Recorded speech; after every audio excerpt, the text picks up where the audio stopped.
Good afternoon, everyone. My name is Hannah Kilgore of the Richmond Public Library, and it is my great pleasure to welcome you to a performance presented by Victor Haskins. This is the 11th performance in our Gellman concert series this year. Our next one will be on April 27th, 2 weeks from today. Now, please join me in welcoming Victor Haskins.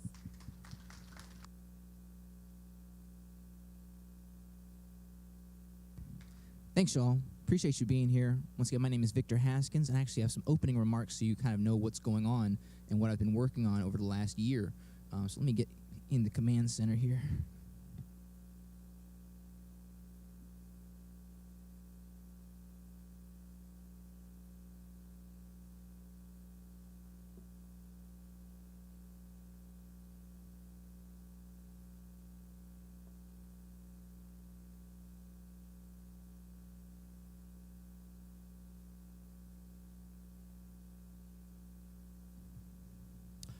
So this project you're about to witness today is called ImproviStory. And ImproviStory is a project I've created, which is a one-man band where multi-instrumentalist artist Victor Haskins, that's me, improvises cinematic, story-like soundscapes and stream of consciousness orchestrations for the imagination. Audience members, that's you, have their own personal internal experience with what kind of story is suggested to you based on your perception of the conjured sound elements. So imagine a live band crossed with a DJ crossed with sounds from a mystical realm, all generated and performed by one person in real time without any pre-recorded elements. So yes, everything you hear today is composed and performed by me on the spot, never to be performed, repeated again, right? It's pretty exciting.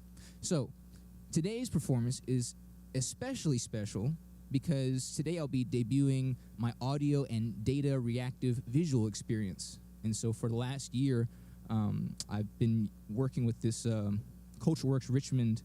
They awarded me a grant to work on this project, and so they provided some funding to make some of this happen, to purchase a little bit of this equipment.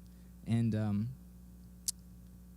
I've been working on learning how to use a program called Touch Designer, which is a node-based programming network environment. And so, and I'll talk a bit about what that is after I do the first iteration. So this will kind of be a educational performance where I'll perform at the outset here, and then I'll talk about, actually I will want you guys to ask me some questions if you would, so that way we can, I can know what you want to know, so I can give you some information that may open your eyes to some things. So it's not just like a one-way thing where you're watching me on stage. I really want you guys to give me some feedback in terms of what you're curious about. And I'll also do a little demo of what's happening behind the scenes with some of the programming stuff. That way everyone can kind of understand what's what's going on. So learning how to create a visual element, like I said, I'm improvising, I'm composing all this music in real time, and something I've wanted to do for the longest time is to create like an interactive visual performance where I'm performing, but then the visual elements are interacting with the things that I'm performing, so they're improvising at the same time as I am, and so that's kind of what is happening here today. So now that I've laid out for you what's happened, we've arrived at the moment we've all been waiting for. So the performance, this first experience is called Symbol Journey. And yes, there is a double entendre in there. And I hope you'll find yourself carried away by the variety of textures, grooves, and visual patterns which feel like fluid movement, like we are flowing together upon a wave of glyphs and etchings through the daylight and then again through the night. What could it mean? Allow your curiosities to wander as we embark on our symbol journey.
Okay, so do you guys have any questions about anything off the top of your head about anything you just saw or heard or anything like that? Go ahead. Thank you, Victor. That was something I've never experienced anything like that before. Oh, wonderful. So, when you use the term improv, to me, that implies certain amount of lack of structure. So when I'm watching you and listening, there seems to be a structure and a layering and a lot of repetition. Maybe I'm wrong. Feel free to roll your eyes and say this lady doesn't know what she's talking about. No, you're right. You're right. And then you said ImproviStory. Mm-hmm. So I was thinking of, in my head, I'm creating a story, so I had this nostalgic, at the beginning, the opening part, I saw black and white movie, someone walking along a river, and then someone take you on my little nostalgic journey. But I'm more interested in how you structure this, because you seem to be very busy. Sure. Which to me is the opposite of improv. I always think of improv as just do random things. I got you. Okay, so that's great. Okay, so thank you for your comments. So when we think about improvisation, right, and like I think that maybe is a almost a misconception of sorts that like improvisation is random. Like think about what you just told me. You just told me your thoughts about something. Like you couldn't have planned what you were about to say, right? So you just improvised with your words. And there's a lot of structure to the way we speak, right? So you don't script out everything you say when you go to talk to people. Otherwise, we would just never have any conversation. That would be incredibly tedious, right? So instead, you have certain patterns of language that you understand how to evoke and put together in order to convey meaning. And so you understand how to intone your voice to convey certain meaning within the words you're saying, not just the words you're saying, the definition of those words or the definition of those sentences, but the way that you say it. That's all part of improvising and creating this communication. And so another way maybe to think about improvisation is reorganizing things that you have experienced before. And so like when I'm improvising with music or I'm not necessarily making up the notes, right? I'm not inventing new notes, but I'm taking phrases and ideas that I've heard and experienced, and I'm using my understanding of like syntax, musically speaking, in order to convey meaning. So, I've certainly played that phrase somewhere before. I didn't maybe intentionally say, I'm gonna play this phrase I've played before. I can't not. I mean, I'm saying words I've spoken before, but it's different for this moment because I'm explaining how I see improvisation or what improvisation is to me for the first time right now, even though I've certainly explained it to a variety of different people. Now, if I was explaining to one of my students at school where I teach, about improvisational concepts, I might describe it differently because they're looking for maybe insights in how they can do it because that's what they're studying. But then if I'm talking to an audience like I am here, then I'm trying to get you guys maybe to understand how improvisation works in a broader sense, maybe not the individual nuts and bolts, although I'll certainly talk about a couple of things that are in that, because freedom comes from structure. It's like, think about, if our laws are operating in their best light, then there are restrictions, right? There's things you can't do in order for everyone to have more freedoms, versus if we just had no laws, we had anarchy, then you might have less freedom because maybe, there'd be unjust powers that are now taking control of things that you would normally have agency over. Does that make sense? So even though there's no structure per se, there is like a structure. It's almost like I'm discovering the structure as I'm coming into it. And with the tools I have and the experiences I have and the experiences I'm trying to convey to you, then the structure is there as I step into it. So I'm sort of I don't really think of when I'm performing as me actually creating things so much as I'm like channeling things that are already there. And then in this particular instance, and this is something actually I found maybe to be an interesting challenge of this whole thing, where usually when I'm doing this ImproviStory performance, it's usually just me with the audio. So it's just me figuring out what does the music, the sound want to tell me to do next. But here, And as I was working over the last several days, especially, I mean, even as late as like maybe 11:30 this morning, I was up all night trying to figure out, as I'm playing, I'm like, here's how I play, and here's how I need to program the visuals in order to work with the way I'm playing. And so there's a decent amount of like math involved because everything's data. Everything is data, and that's what my technology coaches, shout out to the HQ Pro and my coaches throughout the last couple months who've been really helpful, Elber Sorkabi and Aristotle Rufanis. They both were our immersive artists, immersive and interactive artists, and they were helping me set up this project because this technology element, the visual element, is new to me. And so over the last year, I've been studying how to create these data-reactive visuals, and like as I'm discovering how I work with and how I create data with what I'm doing, then I figure out, okay, well, what makes sense in terms of how the visuals interact with what I'm doing. So it's almost like if I were playing with live people, which I do, I play with my ensemble, my band, we play my original tunes. We're negotiating space and structure, even though there's freedom there and we're all making decisions. We now have to support each other's decisions because we're listening. It's sort of like having a good conversation. If I say something that's of interest to you and you're listening, then you can now respond to that. Whereas if you're just thinking about what you're doing, then there's no connection. There's no other pathway we can traverse as a result of our shared interaction. And that's kind of what I'm experiencing as I'm doing this audio-visual performance, where it's like there is actually a back and forth, and certain instruments are mapped to certain effects.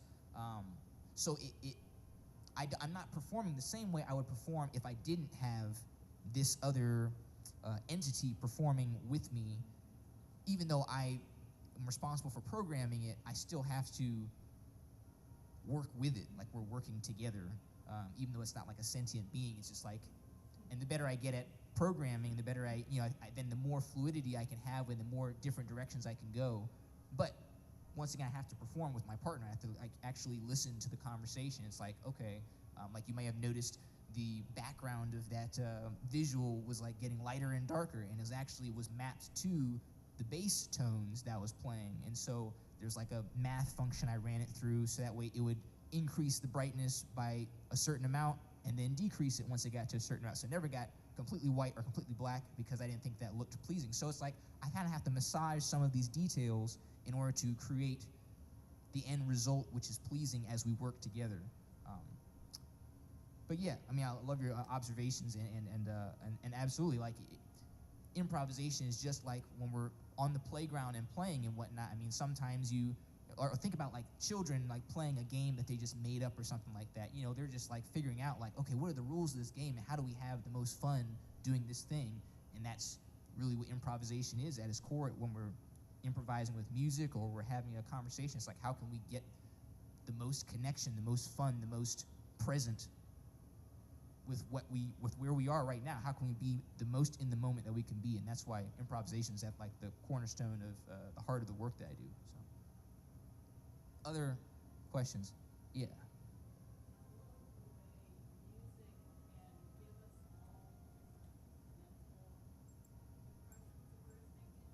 Yeah.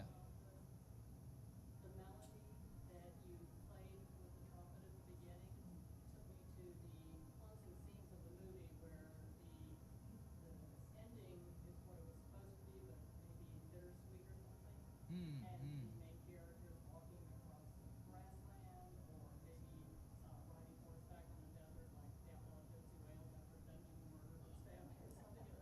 Just like kind of lonesome, almost I'm alone with my thoughts kind of thing. But I was just wondering if you could talk a little about that instrument you used to make the bass line and some of the other noises.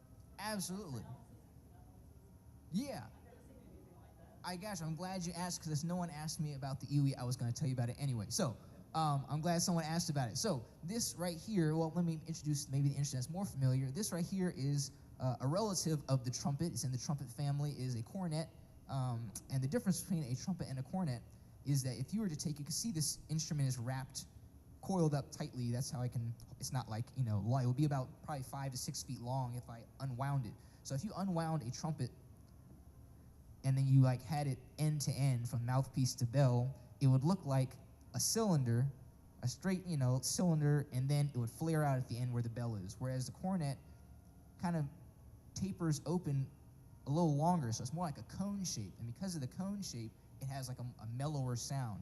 Or like if you like think of like a French horn, right? A horn, it's super conical, and that's why it's got such a dark sound. So that's kind of my instrument of choice. And this other instrument here is called an electronic wind instrument, or the acronym is EWI, so you can call it an EWI. Let's say that together, EWI. And so it is a MIDI controller. So MIDI is a kind of data that transmits music notes, or not just music notes, but like notes. All these devices in front of me are MIDI controllers. These ones here are controlling different parameters in terms of like selecting an instrument, or changing the volume, or changing or triggering the recording process as I'm recording these samples live for you.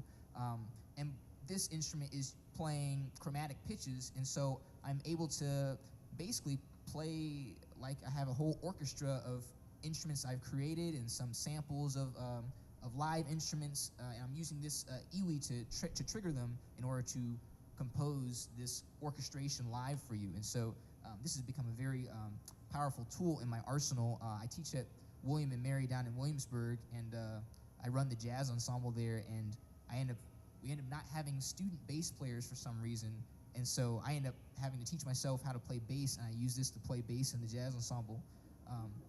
As you heard here, but I mean, it's got like a really good upright bass sample that I use. So, I mean, this technology is so incredible what it can do when you put like humanity behind it, and like you have like these human decisions that I can use to play a drum set, or a cajon, or a bass, or some kind of synth, or you know, some noise textures.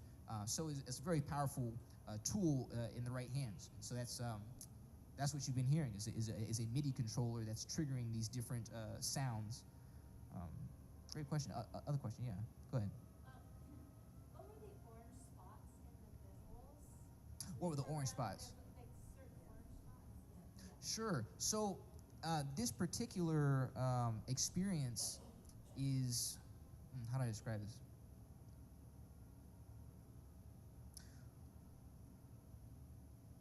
I took basically some like random data. There's like a random data generator, and it's going through several different processes that tells it where to go. So it's like mapping out where is the values in terms of light or dark.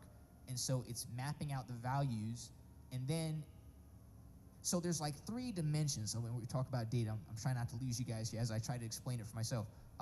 So we have, think about the X and Y axis, okay, on like a graph. X is horizontal and Y is the vertical.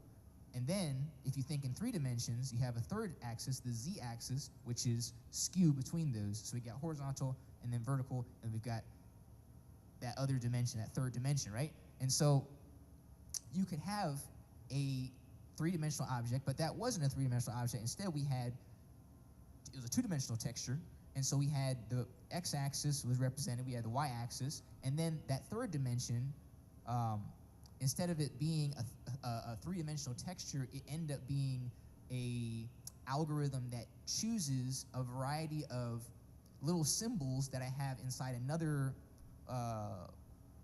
folder, essentially, and it was randomly choosing those, or not randomly, it was like choosing them based on how it's set up algorithmically, and so those orange parts could have been other colors.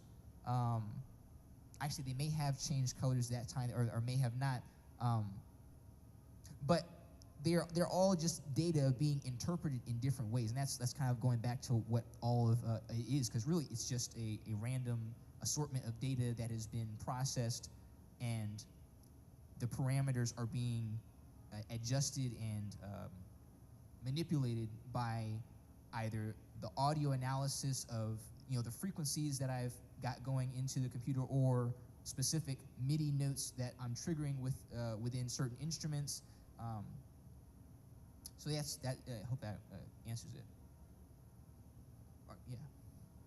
How did you get the sounds to repeat if you were playing them like kind of like the recording? Yeah. So I'm doing what you call like live sampling. So I'm like playing it live, and then it's recording into like a little slot, and then I can control when it plays back or how it plays back. So I'm like making basically like a live recording and deciding when and how it plays after it's been created.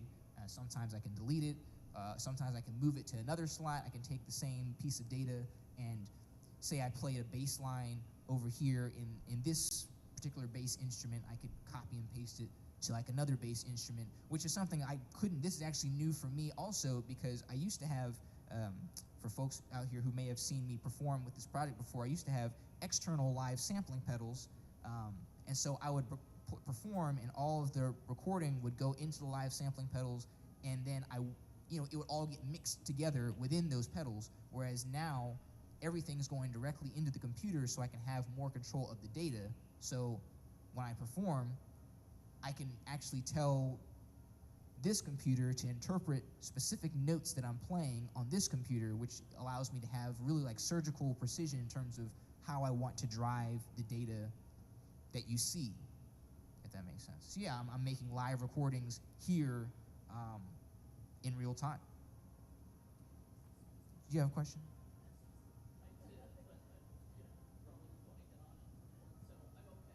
Oh, you're good. Okay, so I want to maybe give you guys an example of and talking about like how data is moving and whatnot. So I actually want to give you an example of like how some of the problem solving that goes behind the visual creations, and then I'll do another iteration for you. So let me open this here, or it's gonna get real nerdy here.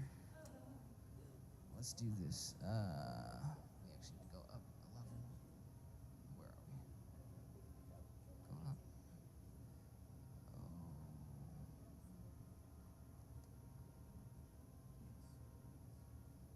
Oops. Okay, so let's take this. I'll do this for you in real time here, so you guys can see a very simple version of what I'm doing here. What did we do? I know what we're about to do.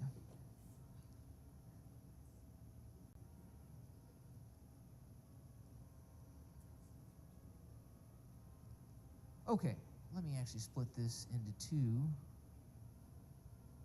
And then let's turn this into something you can see. And then turn this into something I can see. Okay, so now you can, let me change this so this isn't so messy. Okay, so you see over here on the right side, yes, the right side of your screen, a humble square, and I've put it on a background that's not black because we don't want the square to disappear if we happen to, use black as a value. So this is just, once again, data. So I'm going to show you just how we might manipulate data in this program. And by the way, this program is actually free to use. You could download it when you go home today if you're interested in doing something like this. But we took this data so we see that we have this white square, and I've got it composited onto a brown background, and then this is the output here. And so say we wanted to do a very simple function. We wanted to tell all the pixels in this square to go all the way to the left side of my screen. So we might take the center, okay, so this is my parameters of or rectangle. A rectangle is not a square, but a square is a rectangle. So this is a rectangle for all intents and purposes. So I'm going to take the center of this rectangle, and then I'll tell it to go pixel by pixel to the left. So I'm now taking it to the negative x-axis all the way until we get my resolutions 1280 by 720, and so half of that would put me at 640. And so that's halfway across the screen to the left side, and I could do the same thing going to the right. Let me see, I go positive 640, okay? So I could manipulate the data by hand, but that's super tedious. So instead, let's get the computer to help us do that. And so what we do is we put an operator here, and I'm gonna open this, oops, tab. So all these are different kinds of operators that you use to manipulate data. We're gonna use a low frequency oscillator. We're gonna do a little bit of math here. So I'm gonna turn this off for now. And so what I'm gonna do, by the way, you can solve all of these quote unquote problems 1,000 different ways. This is just how I'll solve it right now. So this low frequency oscillator is going between -1, actually I can show you that. It's going between -1 and +1. So if I go through the whole phase of this, like phases of the moon, it goes from like, you know, full moon, and it wanes until there's nothing, and then waxes again until it's full moon. The same thing here, it has phases, so I could go, and if I go all the way to the end, that's one full repetition of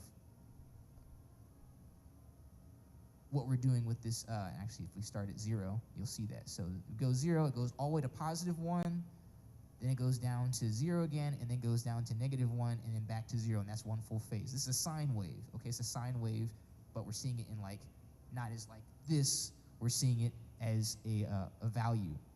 So if that's going from 0 to 1, we just discussed that the center of this was going to -640 pixels and +640 pixels. So I could put this into a math operator and rearrange it from 0 to 1, or actually from -1 to 1, and then just say, well, make it -640, because that's where we want the center to go.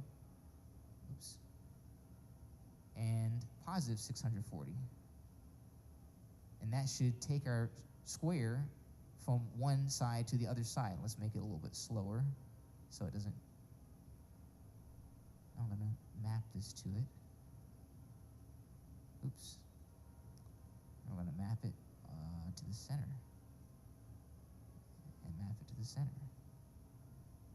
Okay, so if I hit play on this LFO now, oops, I didn't do that right. We just want the x-axis. So we want this to be 0, because we don't want to actually do anything on the y-axis. We don't want to tell it to go up and down. We want it to go left and right. So now if I hit play, it should go left to right all the way to the center. Okay? Now, that's also kind of tedious, because I don't necessarily want to tell, you know, it's automatic. I'm not controlling it. It's just going to do that because that's what the data does. Now, I could say, well, what if I want to tell the square to do that, but only if I'm hitting the bass drum on my instrument? So maybe let's map that.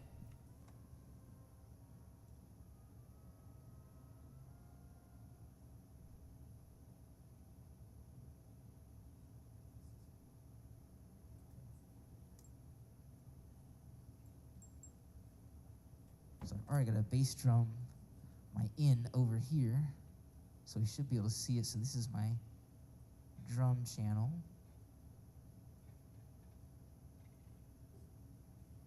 Oops, make that bigger again. So we should be able to see, oh, let me turn this LFO off. So we can see that if I play this, you're gonna see the thing light up because it's getting signal.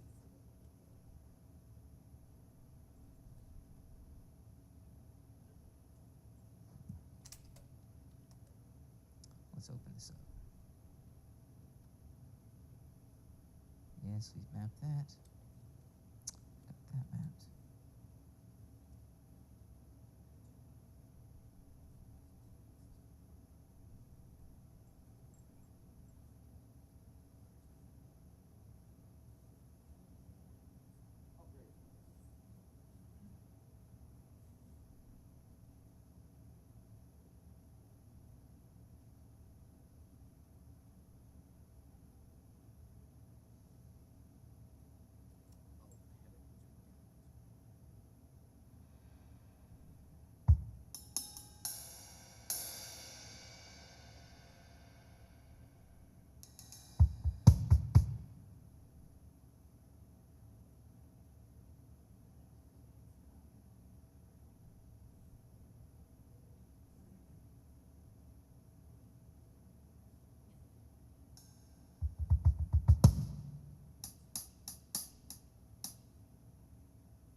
technical difficulties.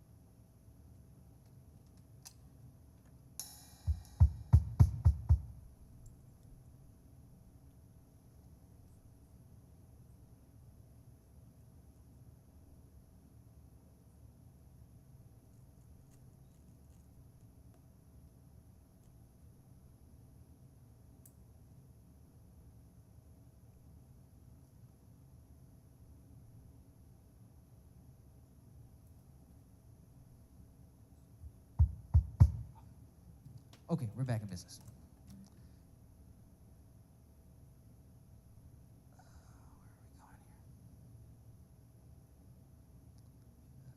going here?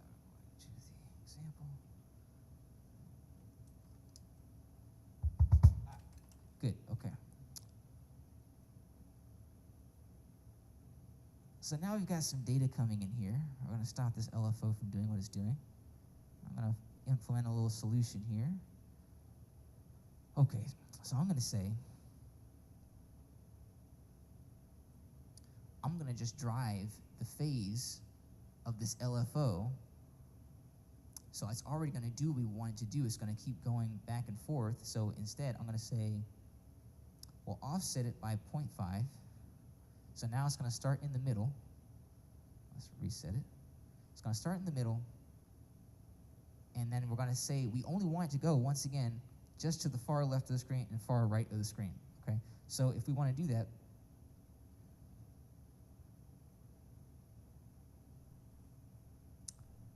then we want to have it only go 0.5, because if it starts in the middle at 0.5, and we add 0.5, that'll give us 1, and we take away 0.5, it'll give us 0, so that should give us left to right motion.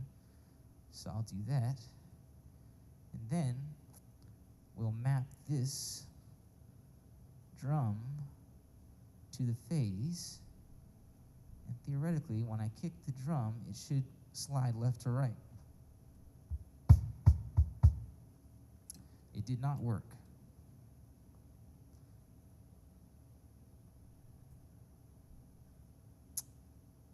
Here's what we're going to do. We're going to add another operator that's going to take the data from the drum and turn it into a different kind of value, so that way it will fit where we need it to fit. So we actually need float values, we need decimals, in order for us to get between 0 and 1, right? Because right now we're getting whole number values. So instead we're going to put this into another operator that's going to count when it crosses a threshold.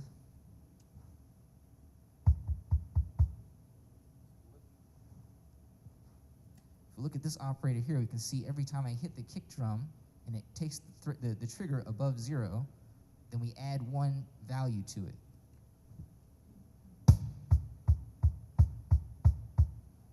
So now, this is going to incrementally go up. So now, if we say, if that's going to go up by single values, we could then plug that into a math operator and then turn that into, divide it by 100, so it goes up in 0.1 increments.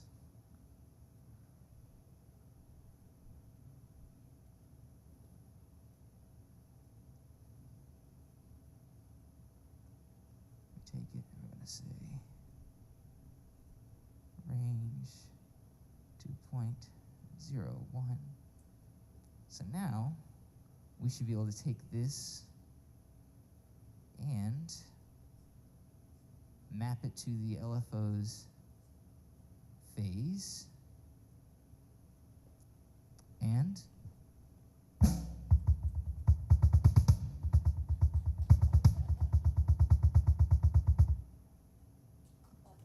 so that's, thank you. So that is a little snippet of kind of what's going in a very basic way, like what I'm doing in the other things. But it's a lot more complicated. That was like a very simple problem that required a like solution. I know, that's exactly how I feel every day trying to figure this stuff out. But that's kind of the problem solving that you have to do, is figure out, how do I get a kick drum from here to turn into something that's movement or something significant, and then how do I create a system of that data in order for it all to mean something more significant than just a square moving from left to right. So with that said, we're going to do one more iteration of performance here, and we're going to have a different experience. This is going to be, well, let me tell you about it. Make sure I tell you what you need to know.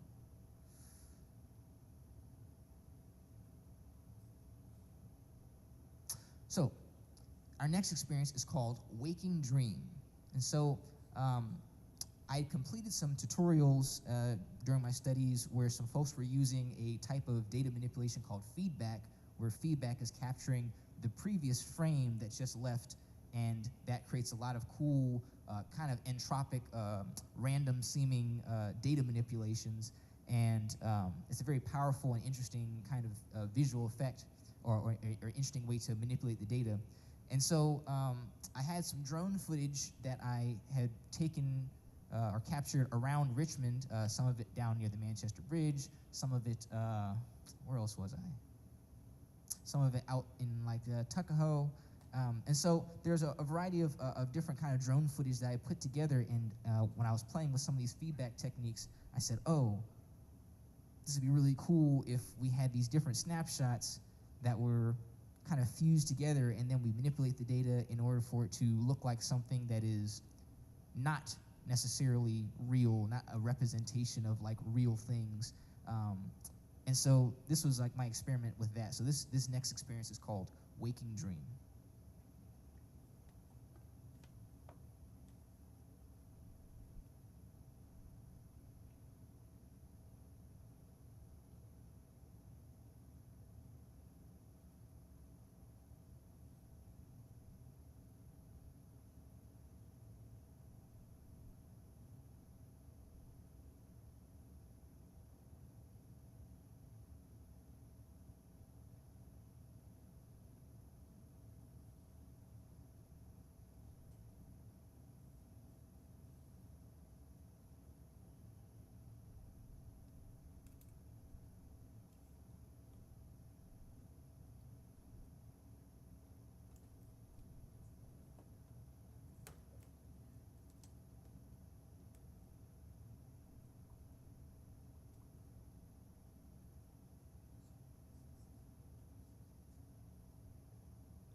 y'all, that is the debut of the new thing. And I'm really excited about all the work I put in over the last year, trying to understand, computer coding and data manipulation. And this is just like the beginning. But yeah, I'm so excited about what's possible with this very deep communication between what I'm performing and what I could possibly create visually. And I hope that you guys could feel the possibilities of that. Any thoughts about what you heard here today, or what you saw, or the last piece, or any thoughts you guys might want to share, or questions? Just coloring outside the lines. For sure, absolutely coloring outside the lines. I love Yeah. your socks. Thank you, appreciate it. As someone with visual problems, I had to close my eyes. I got you. Sure. Sorry about that. Because I found it, I had to really cover. Sure. So it may be, when you're presenting something like that, to say, if you have reactions, Ah, brain and visual, yeah. it was a problem. Sure, I understand. Got you. Thanks for letting me know. Well, thanks for coming. Oh, yeah, someone saying in the back there? That's a whole class right there I'd have to teach, and I'm not at the level where I'm ready to teach it just yet. But yeah, this is kind of outside of the purview of what I teach. I just mostly teach just music at William and Mary, but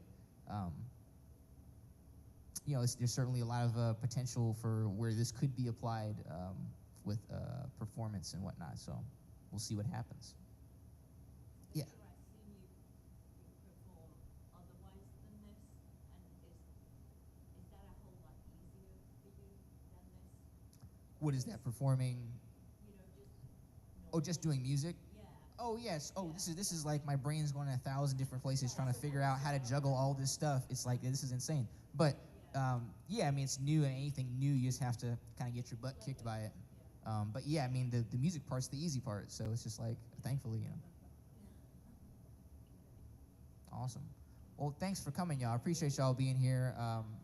Yeah, I appreciate it. I hope you guys learned something. I hope you're inspired. Thank you so much. Thanks to live viewers out there at YouTube land or wherever it's streaming.